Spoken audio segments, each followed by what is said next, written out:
Working on the theme song, working on the theme song for In Matters of the Law. So grunt and bear with me, please, if you will, as I work on the theme song for In Matters by the Law, created by me, Angie Wrytes. With that being said, let me get into this. Oops, voting rights. Some people say, well, huh? Oops, voting rights. Oh, yeah, that's actual and factual. Many things can happen during voting day and voting session time.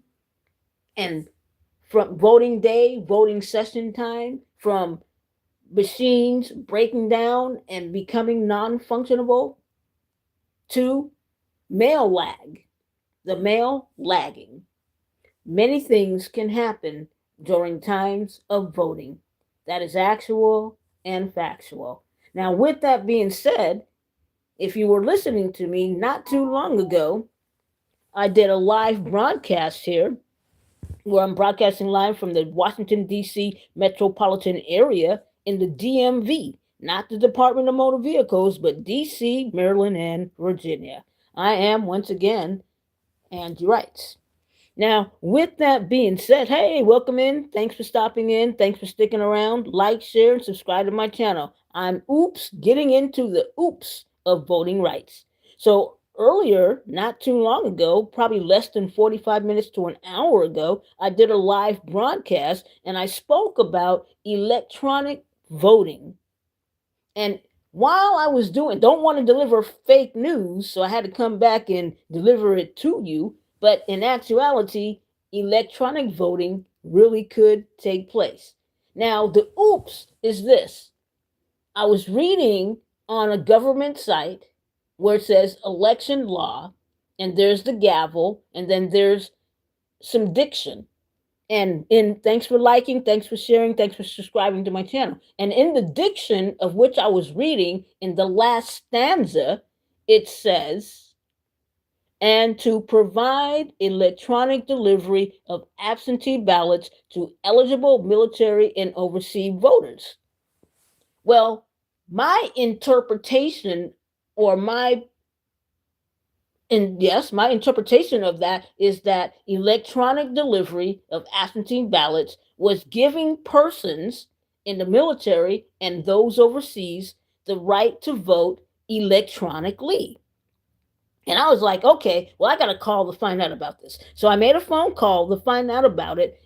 And only to come to find out is that it doesn't actually exist as of yet today, where we, the people here in the USA, the good old USA on American soil, can actually vote electronically. Now, here's the thing, in all actuality, truth of the facts of the matter of the law, it really could happen that we get to vote electronically. Only things that would need to take place to some degree, to some extent, is cybersecurity at a higher extent. That is actual and factual. It's that cybersecurity at a higher extent when it comes to voting electronically. Now, with that being said, we would say, well, if we vote electronically, what about my personal information being found out, being discovered? Well, like everything else, we got to change passwords on a regular, consistent basis. Maybe it's high time to avoid identity theft. Maybe it's time we start to have social security cards on a recurring basis. Every so many years or so, you have to get a new social security number to keep those who are in the business of identity theft. So now that's one thing. But however, how can we get this? I'm thinking about it because voting is that important. Not only is it important to have youngsters voting at the age of 10, 13, 14, at the age of 10, 11, 12, 13, 14, 15, 16, 17, 18 years old voting, it's equally as important as those that are incarcerated voting because the crime has nothing to do with the mind. People know who they want on their team. That's actual and factual. They know whether they want a Democrat president. They know whether they want a Republican president or an independent president. They know who they want on the team. So, with that being said, what more can be said about this? I did some reporting based on what I was reading, and my interpretation of what I read led me here today to say, oops, okay, it doesn't actually happen that way, but here's the thing. In all actuality, we could begin voting electronically. You just have to work out the logistics of it all. And one start would be an increased rate of those in cybersecurity.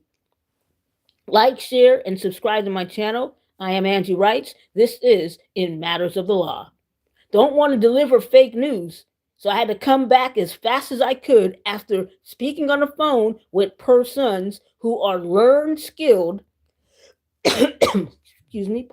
learned skilled in the area of voting.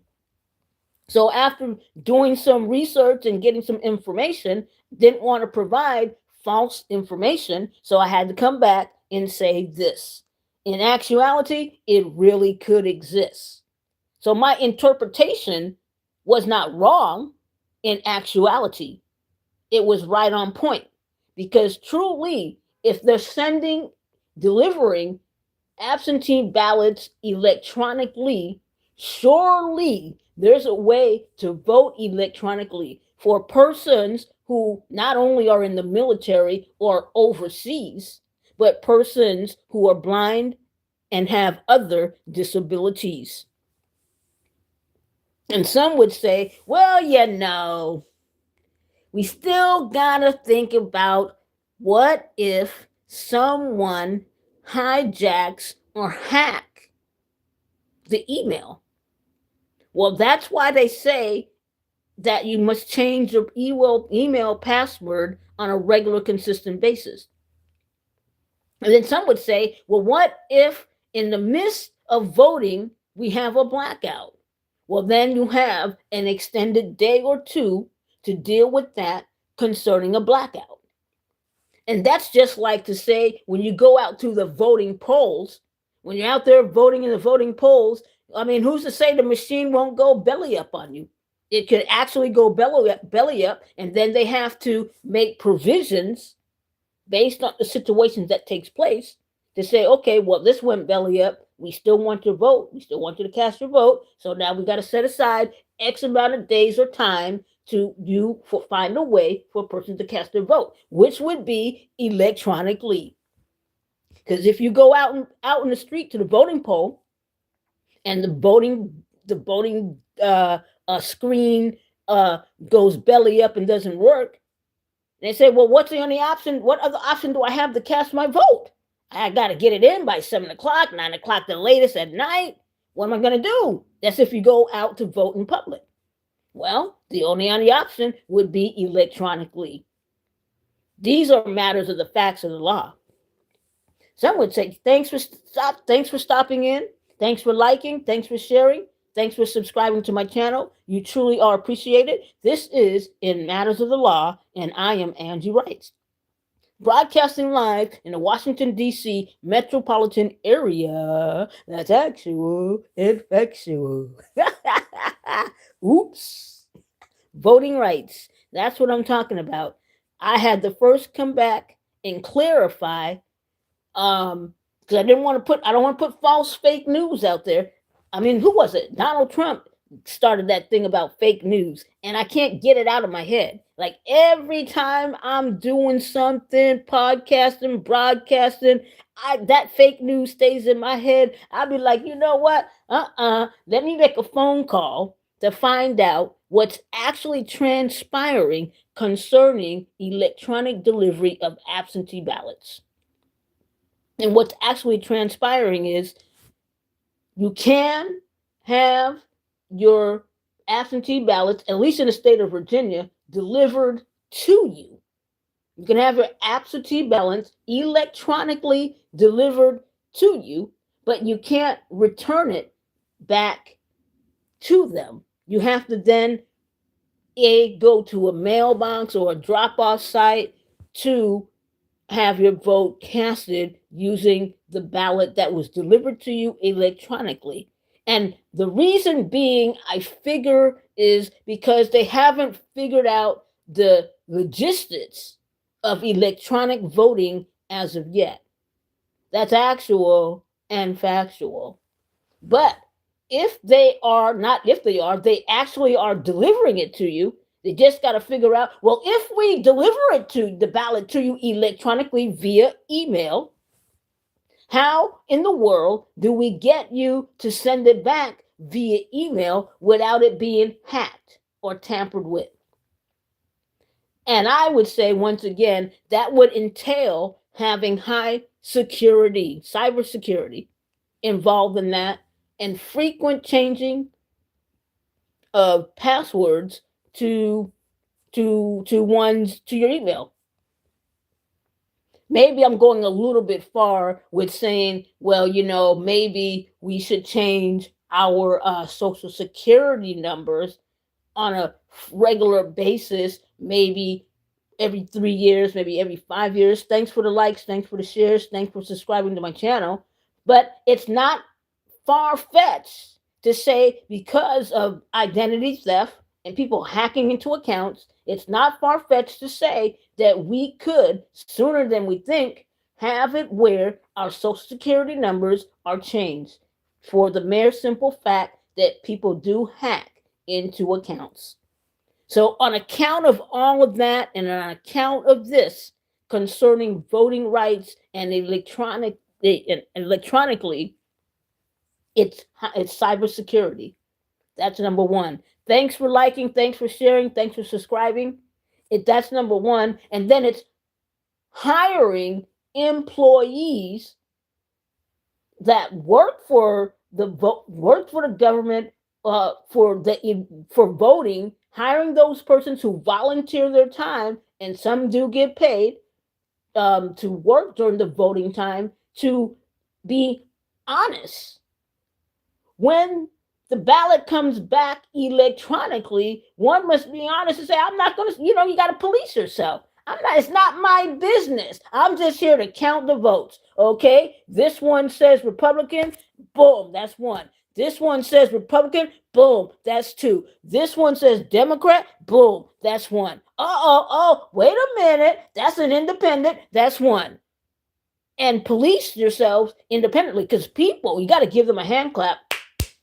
People that work at the voting sites, and they got to hand it to them. Hand clap on that. Anyways, so one would have to police themselves, so to speak, if one was to vote electronically. Because when you send it when you send it electronically, what you will see is a whole message that is text message electronically. So if you see that whole text message, and then you say, okay, well, that's so-and-so. Well, that's not your business to say so-and-so. You know exactly where you're supposed to look to say, well, this vote goes for a Democrat, or this vote goes to the Republican, or this vote goes to an independent. And once you hire trained vote, I don't know what they call them, those who help with the voting during voting time, hire those who will be trained. You're trained to be honest and to protect the privacy of the rights to people who vote.